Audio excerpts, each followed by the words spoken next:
Muy bien, hola a todos. Estamos empezando con la lección número 7 de nuestro curso de textos narrativos y poéticos. Como ustedes saben, estamos abordando aquí en el tema número 2. Estamos acercándonos a la estructura de los textos narrativos. Es el tema número 1 de nuestro segundo bloque, donde estamos analizando cómo funcionan los textos narrativos, cómo aprender a leerlos, qué aspectos técnicos identificar y también pues de qué manera poder ir construyendo historias propias para, a partir de una experiencia práctica de construir un texto narrativo, aprender a analizarlo y aprender a enseñarle a otros a hacerlo.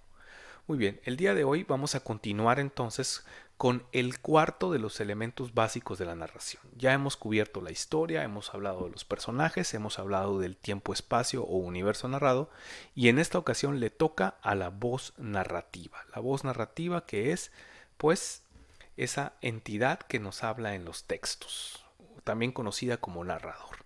Vamos a ver primero con una pregunta detonadora.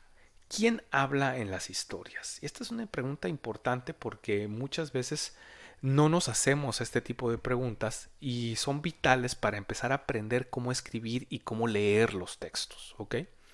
En un texto narrativo siempre hay una voz que habla, al menos una voz que habla, ¿ok? Vamos a ver, vamos a tratar de guiarnos utilizando un recurso que todos ustedes conocen, los cómics o historietas, ¿verdad? En los cómics o historieta nosotros sabemos perfectamente quién habla. Es muy fácil identificarlo, porque contamos con una serie de dispositivos que así nos lo indican. Por ejemplo, sabemos que utilizando el marcador de un recuadro, de un rectángulo, se utiliza para que el narrador se exprese. El narrador como esa voz que nos va guiando dentro de un relato. Y se distingue del narrador la voz de los personajes porque utilizan una estructura, un recurso gráfico específico. Por ejemplo, estas nubes que representan el pensamiento del personaje y estos globitos de aquí con una flecha que indican cuando un personaje está hablando dentro de una historia, como cuando en una narración convencional tenemos un diálogo. Entonces es muy fácil entonces saber que hay una serie de voces que van a intervenir dentro de una narración literaria. Una de ellas es la voz narrativa, la voz del narrador, ¿verdad? Y otra posibilidad es la voz de los personajes que se exprese así de manera material clara. También sabemos que hay otras voces que se pueden manifestar, la voz del autor, por ejemplo, y cuando digo autor, una vez más me refiero al autor implícito, a esa entidad que organiza el texto y que crea a la voz narrativa. ¿Ok? Sin embargo, el autor implícito, no se puede manifestar como una voz materializada, a menos que se trate de un texto muy experimental y habría aquí dudas si no se trata de un segundo narrador, ¿ok? Pero la voz de quien sí podemos escuchar es la del narrador y la de los personajes, cuando hay personajes que hablan, cuando hay diálogo, ¿ok?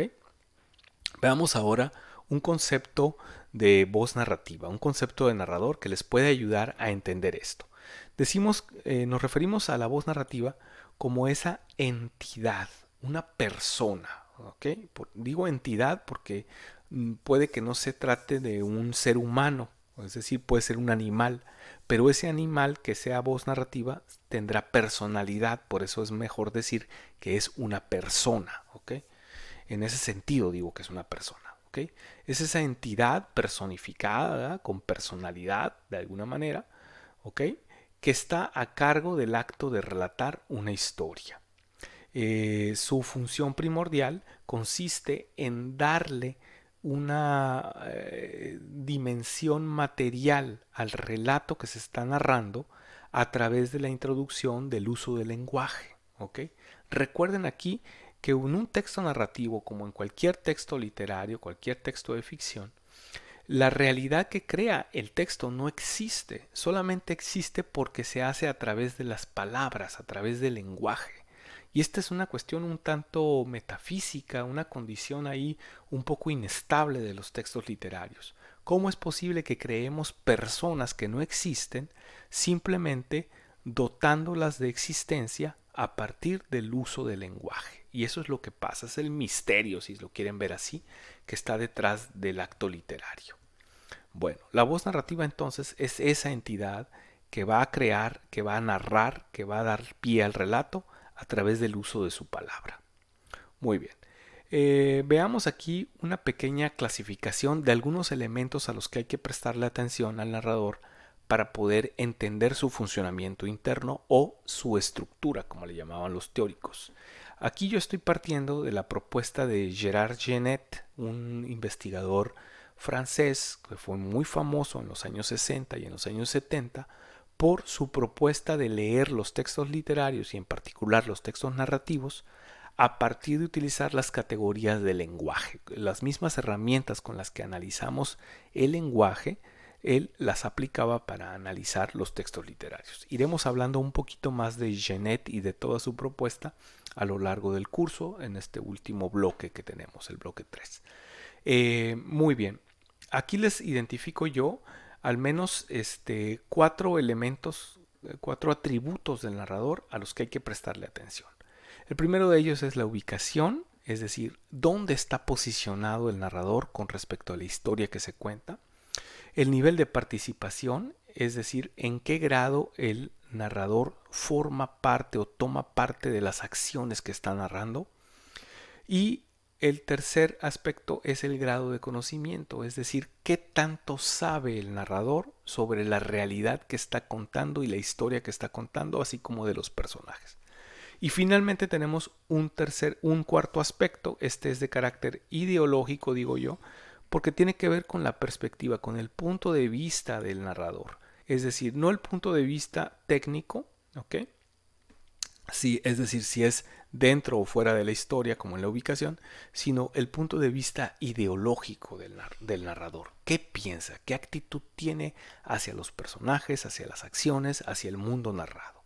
Los 3 primeros aspectos en ese sentido son aspectos de carácter técnico porque nos indican cómo está construido. Y en cambio el cuarto aspecto tiene que ver con cómo piensa el narrador. ¿Ok? Vamos a analizar en esta lección 7 los 2 primeros y le vamos a dejar a la lección 8 el tercero. Y, perdón, en la lección 7 vamos a estudiar el primero de ellos. Vamos a estudiar estos dos en una lección número 8 y en una lección 9 analizaremos la perspectiva. Muy bien, veamos ahora algunas ideas. Decimos nosotros, y aquí me voy a poner un poco en el estatuto filosófico de los textos literarios. Cuando nosotros decimos que la narrativa, la literatura, es el resultado del acto del lenguaje, de un acto lingüístico, ¿no? De una puesta en acción del lenguaje.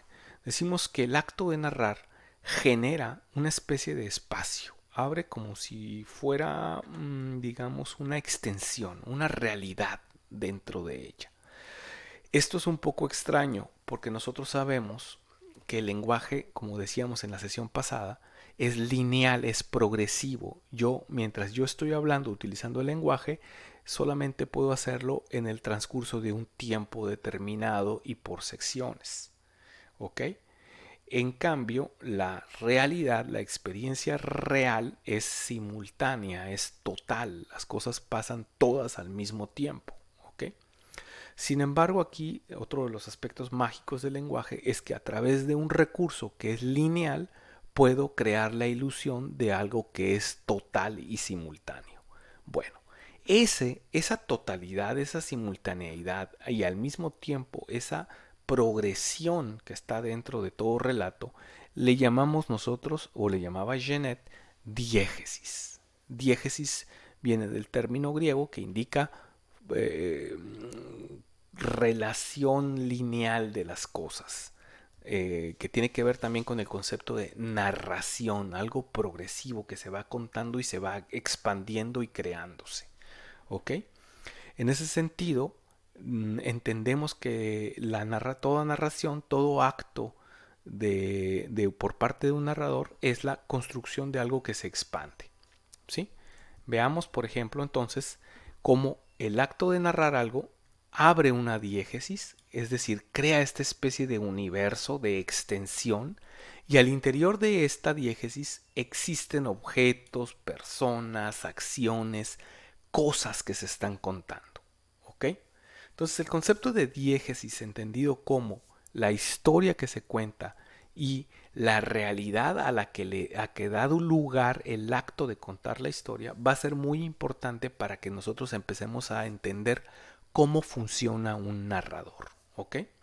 Entonces vamos a ver unos ejemplos. Tenemos aquí una primera clasificación de los narradores a partir de su ubicación en la diégesis o con respecto a la diégesis. ¿Cómo está organizado ese narrador? Muy bien, en cuanto a esta clasificación de la voz narrativa con respecto a su ubicación en la diégesis, en el universo narrado, en la historia contada, vamos a encontrar tres clasificaciones distintas, tres categorías. La primera de ellas es la más sencilla de entender y es la categoría que se conoce como narrador extradiegético. Por el mismo término, ustedes pueden identificar que se trata de un narrador que está fuera, es decir, en el exterior de la historia o diégesis. Ese narrador está aquí afuera, no está contenido en la diégesis, sino que su voz es más amplia que la historia que cuenta. Él está por fuera de la historia. Entonces, ese va a ser el caso del narrador más tradicional de todas las historias. Los narradores más comunes es el narrador conocido como narrador en tercera persona. Algunos lo confunden con el narrador omnisciente, pero omnisciente va a ser una categoría distinta, que tiene que ver con el grado de conocimiento, no con la ubicación del narrador. ¿Ok? Este es más bien el narrador que está afuera de la diégesis, es exterior a ella. Él crea la diégesis. ¿Ok? Ese es el narrador extradiegético. Ejemplos de ese tipo de narrador, bueno, aquí les traigo un ejemplo que nosotros ya hemos revisado, un texto que ustedes conocen. Del cuento Diles que no me maten de Juan Rulfo, tenemos un narrador extradiegético. Por ejemplo, el narrador cuenta en este fragmento inicial, dice, lo habían traído de madrugada y ahora ya era ya entrada la mañana y él seguía todavía allí, amarrado a un horcón esperando. No se podía estar quieto. Había hecho el intento de dormir un rato para apaciguarse, pero el sueño se le había ido. También se le había ido el hambre. No tenía ganas de nada, solo de vivir. En este caso, el narrador, la voz narrativa, está contando la historia de otra persona, un personaje en específico. La voz narrativa no es uno de los personajes de la historia, está por fuera de esa historia, ¿ok? Y entonces ese narrador tiene la capacidad de ir y ver cosas, pues, en ese mundo que otros no verían, ¿ok? Bueno, vamos ahora con la segunda categoría del narrador con respecto a su posición dentro de la historia. Y este es el caso opuesto al narrador extradiegético. Se trata de un narrador que está adentro de la diégesis. En este sentido, por eso se llama narrador intradiegético. Intra de dentro. ¿Ok? Entonces podemos ver aquí que ahora están invertidas las posiciones. La historia es más amplia que el narrador. El narrador es parte del universo creado por ese mismo relato que él nos está contando. ¿Ok? El narrador forma parte del universo narrado. El narrador está dentro de la historia. Todavía no vamos a decidir en calidad de qué está este narrador ahí adentro, pero ya sabemos que está dentro de la historia. Es, por lo tanto, lo que llamamos un narrador personaje. ¿Ok? Veamos un ejemplo de este tipo de narrador, el narrador intradiegético. En este cuento, que también conocen ustedes, La Casa de las Golondrinas, de Víctor Hugo Rascón-Banda, el narrador es también un personaje. En este caso es el protagonista, el niño adolescente que ve fantasmas en la noche. Y cuenta de esta manera. Todas las noches me aparezco en la recámara donde duermen mis padres. No puedo dormir porque luego me vienen las pesadillas. Le digo a mi madre, quien me hace un lugarcito a su lado, en medio de ella y mi padre, 1, 2, 3, 7 veces, hasta que una noche, presionada por él, decide no aceptar mis visitas. Entonces, en este caso ya estamos hablando aquí de, pues, un narrador que está adentro de la historia, ¿ok? Es un narrador que forma parte de el universo creado por sus palabras, por su acto de lenguaje, ¿ok? Vamos a ver ahora una tercer categoría que, pues, de alguna manera combina a las otras dos, o las otras dos intervienen.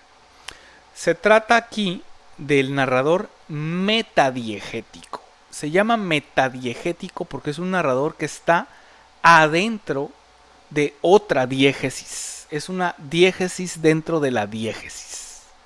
Vamos a ver esto. Vean, por ejemplo, el esquema, ¿sí? En un universo creado, ¿verdad? Determinado, ¿sí? Nosotros tenemos aquí a lo que llamaríamos un primer narrador, un narrador marco. Dentro de la historia de ese primer narrador aparece un segundo narrador al que llamaremos narrador metadiegético y que se vuelve en la entidad que cuenta una segunda diégesis, una segunda historia que estaría contenida aquí adentro, ¿verdad? En color rosa también, ¿ok?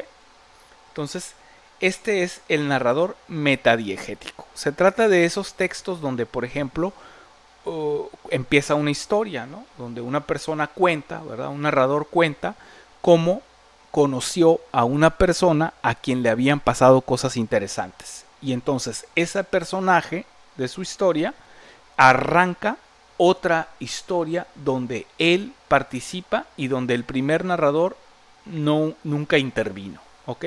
Es un narrador dentro del narrador, ¿ok? Bueno, a ese le llamamos narrador metadiegético. Muy bien, entonces tenemos tres categorías distintas. Narrador extradiegético, el narrador que cuenta una historia en la que él no interviene, de la que él no participa.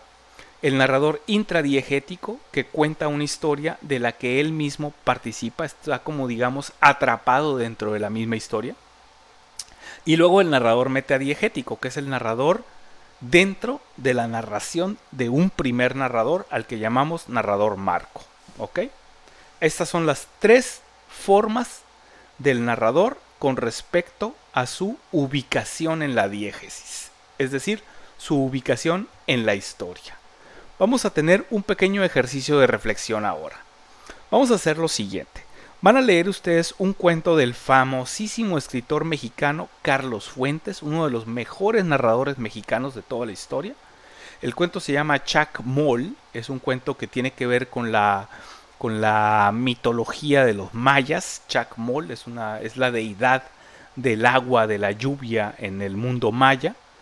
Y vamos a tratar de determinar cuántos narradores hay en esa historia de Carlos Fuentes y qué tipo de narrador son con respecto a su ubicación. Si son extra, intra o metadiegéticos. Muy bien, una vez que hayan determinado eso, lo que vamos a hacer es, vamos a continuar con nuestro ejercicio de reflexión sobre el texto que estamos escribiendo. Ustedes están escribiendo un texto, ¿verdad? Vamos a pensar en qué consecuencias tendría si nosotros usamos un narrador extradiegético, un narrador intradiegético o un narrador metadiegético para nuestra historia. ¿Qué cambiaría en esa historia? ¿Ok? Es un ejercicio de reflexión. Para este primer ejercicio no vamos a tener que escribir nada, nada más tenemos que empezar a pensar qué consecuencias tendría. Yo recomiendo que tomen notas, ¿verdad? Tomen notas en su libreta de, a ver, si hago mi narrador extradiegético, pasaría esto. Si hago mi narrador intradiegético, tiene estas consecuencias. Si creo dos narradores, un narrador dentro de otro, bueno, la historia tendría que contarse de esta otra manera, ¿ok? Hay que hacer notas, reflexionar sobre qué pasaría si cambias el tipo de narrador. Bueno, nos vemos entonces a la próxima lección, ¿ok?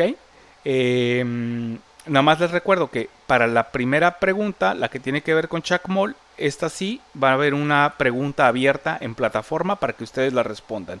¿Qué tipo de narrador es y cuántos narradores hay en la historia y de qué tipo son cada uno de ellos? ¿Ok? Bueno, nos vemos entonces en la próxima lección para seguir hablando sobre la voz narrativa. Muchas gracias.